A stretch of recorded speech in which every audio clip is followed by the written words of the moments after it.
Sesi 96, Rabu 1 Juli 2020. Selamat sore GKP Seroja. Surat Filipi.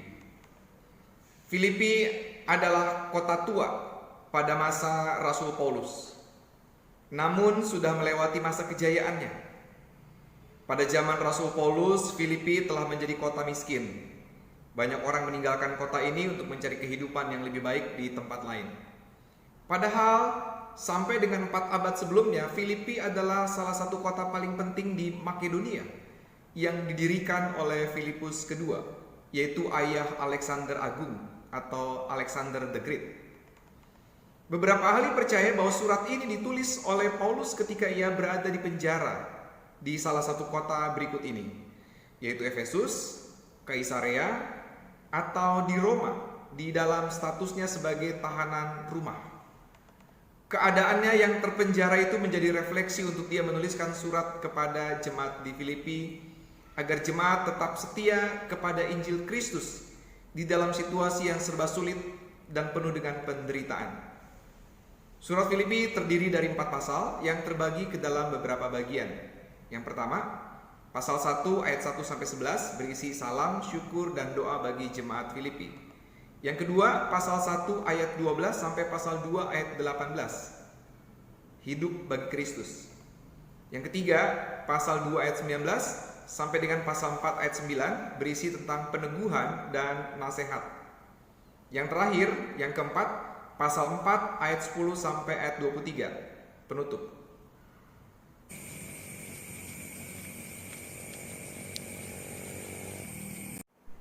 Sesi 97, Kamis 2 Juli 2020. Selamat pagi GKP Seroja. Surat Kolose. Kota Kolose adalah kota kecil di sebelah timur kota Efesus. Kota ini berdekatan dengan kota Laodikia dan Hierapolis. Para ahli percaya bahwa secara pribadi Rasul Paulus belum pernah ke Kolose. Namun ia menyatakan syukurnya kepada Allah karena jemaat Kristen di sana berpegang teguh dalam iman. Paulus mengetahui tentang jemaat di Kolose dari rekan pelayanannya bernama Epafras. Tentang surat ini, para ahli mengalami kesulitan untuk memastikan kapan surat ini ditulis. Bahkan ada pula yang berpendapat bahwa surat ini bukan ditulis oleh Paulus, melainkan orang yang mengatasnamakan Paulus untuk menyampaikan pesan ataupun ajarannya. Pada masa itu hal tersebut merupakan hal yang lumrah ketika murid atau pengikut seseorang menyampaikan ajaran dengan mengatasnamakan gurunya. Surat ini menjadi salah satu surat yang syarat dengan pandangan filsafat. Nampaknya Paulus sengaja menuliskannya dengan cara demikian dalam rangka beradaptasi dengan gaya orang Kolose yang gemar berfilsafat. Terlebih dalam rangka memberikan pesan kesejajaran posisi Tuhan Yesus berbanding dengan sosok-sosok ilahi di dalam kepercayaan orang Yunani. Sekaligus juga untuk menyampaikan pesan agar warga jemaat tidak mudah terombang-ambing dengan pengajaran sesat dan praktek-praktek keagamaan yang menyesatkan. Surat ini terdiri dari 4 pasal yang terdiri dari beberapa bagian. Yang pertama, pasal 1 ayat 1 sampai 23. Yang kedua, pasal 1 ayat 24 sampai pasal 2 ayat 19. Yang ketiga, pasal 2 ayat 20 sampai pasal 4 ayat 6. Dan yang terakhir, pasal 4 ayat 7 sampai 18.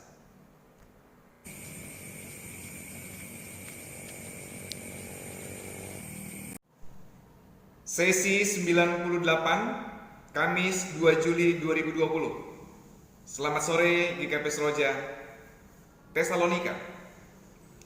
Tesalonika adalah sebuah kota penting pada masa gereja mula-mula. Tesalonika adalah ibu kota provinsi Roma di Makedonia di bagian utara Yunani. Sebelum kedatangan kekristenan, warga kota Tesalonika umumnya adalah para penyembah dewa-dewi dan berhala-berhala. Namun kemudian banyak yang menjadi Kristen. Para ahli percaya bahwa surat 1 Tesalonika adalah surat tertua yang ditulis oleh Rasul Paulus, sekaligus adalah kitab tertua di seluruh kitab Perjanjian Baru. Diperkirakan ditulis pada tahun 49 Masehi, bahkan ada yang menduga sebelum tahun tersebut. Sementara itu, 2 Tesalonika ditulis tidak lama kemudian.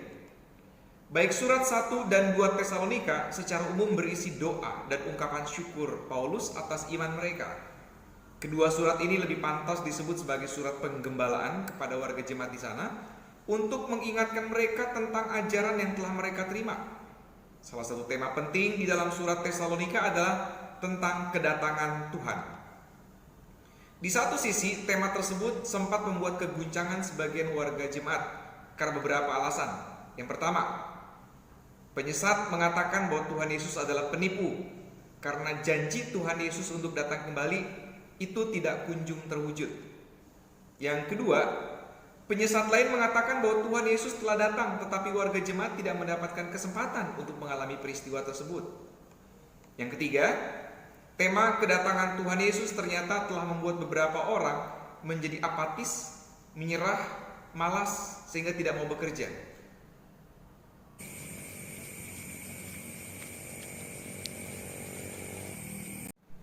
Sesi 99, Jumat 3 Juli 2020. Selamat pagi GKP Seroja. Surat 1 dan 2 Tesalonika. Kedua surat ini menyinggung tentang kedatangan Tuhan Yesus. Secara khusus, Rasul Paulus menyoroti tentang apa yang harus dikerjakan oleh warga jemaat sesuai dengan ajaran Kristen dalam rangka menanti kedatangan Tuhan Yesus.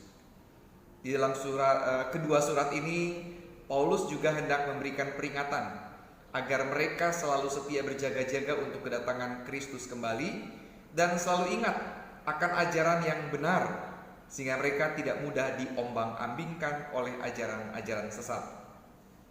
Surat 1 Tesalonika terdiri dari 5 pasal dan terbagi dalam 3 bagian. Yang pertama, pasal 1 ayat 1 sampai pasal 3 ayat 13 tentang iman jemaat Tesalonika dan karya Paulus. Yang kedua, pasal 4 ayat 1 sampai pasal 5 ayat 22 tentang hidup sebagai Kristen dan kedatangan Kristus. Yang ketiga, pasal 5 ayat 23 sampai ayat 28 penutup. Surat 2 Tesalonika terdiri dari 3 pasal yang terbagi dalam 2 bagian. Yang pertama, pasal 1 sampai pasal 2 tentang kebenaran berkaitan dengan kedatangan Kristus. Yang kedua, pasal 3, doa dan peringatan.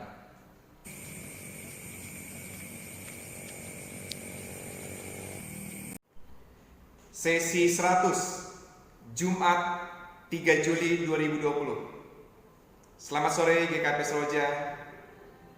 Timotius. Sebelum berbicara tentang surat 1 dan 2 Timotius, saya akan menyampaikan terlebih dahulu tentang sosok Timotius. Timotius adalah anak rohani atau murid Rasul Paulus. Informasi ini bisa kita dapatkan dari 1 Korintus 4 ayat 7 dan juga di 1 Timotius 1 ayat 2. Ia adalah seorang anak pemalu yang lahir pada tahun sekitar 17 Masehi dari ibu bernama Eunike, yaitu seorang perempuan Yahudi yang menikah dengan seorang laki-laki Yunani dari kota Listra. Ia memiliki nenek bernama Lois. Secara karakter ia termasuk orang yang cenderung minder, namun penuh kasih sayang. Mungkin karena sikapnya yang penuh kasih sayang inilah yang membuatnya begitu dihargai di lingkungan keluarganya sendiri dan dalam pergaulan dengan teman-temannya. Di sisi lain, ia adalah orang yang taat dan sangat setia untuk menjalankan tugas tertentu yang telah dipercayakan kepadanya.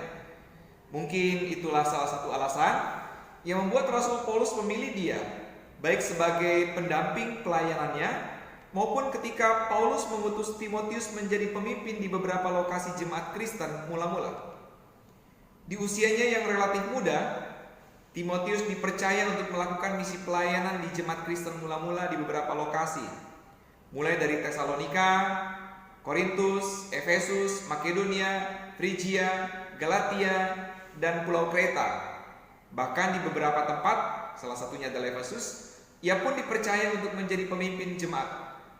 Kemungkinan besar Timotius meninggal tahun 97 Masehi di usianya yang 80 tahun.